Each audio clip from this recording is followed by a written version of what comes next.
আমি তো আলম ডাক্তার করালে অনেক বছর। আমার ওই ফার্মেসির তিনটে দোকান পরে মিন্টু নামে একটা লোক, ওখানে ওই গ্যাসের সিলিন্ডার বাস্ট হয়েছে। বাস্ট হওয়ার পরে ওখানে আগুন ছড়াই পড়ছে। অনেকে আমরা চেষ্টা করছি নিভাতে পারিনি। তারপরে আস্তে আস্তে ছড়াইয়া আমি 3 তলা একটি পানি দিচ্ছি, আমার ওই সাইডগুলো ভিজেই রাখতেছি। তারপরে ওটা মানাতে পারি নাই, মোটামুটি 3 তলায়ও ধরছে, সব জায়গায় দিয়ে ধরিয়ে শুরু হয়ে গেছে আগুন। পরে ফায়ার সার্ভিস এসে অনেক চেষ্টা করছে, কিন্তু এখনো অনেক জায়গায় আগুন জ্বলতেছে। আনুমানিক কটায় আগুন লেগেছে? এটা ঠিক সন্ধ্যার নামাজের 10 মিনিট আগে।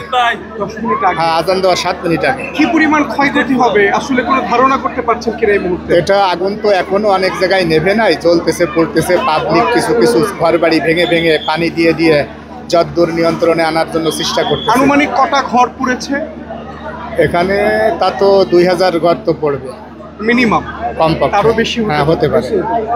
আপনার কি ধরনের ক্ষতি হয়েছে? আমার 3 তলা পুড়ে গেছে। দোতলায় আমার কোনো ভাড়াইটি ছিল না, ওটা ক্লিনিক দেওয়ার জন্য রাখছিলাম। আর আমার নিচতলায় যে ফার্মেসি, ওটা মোটামুটি ভালো আছে, উপর দিয়ে পুড়ে গেছে। অগ্নি নির্বাপন ব্যবস্থা কি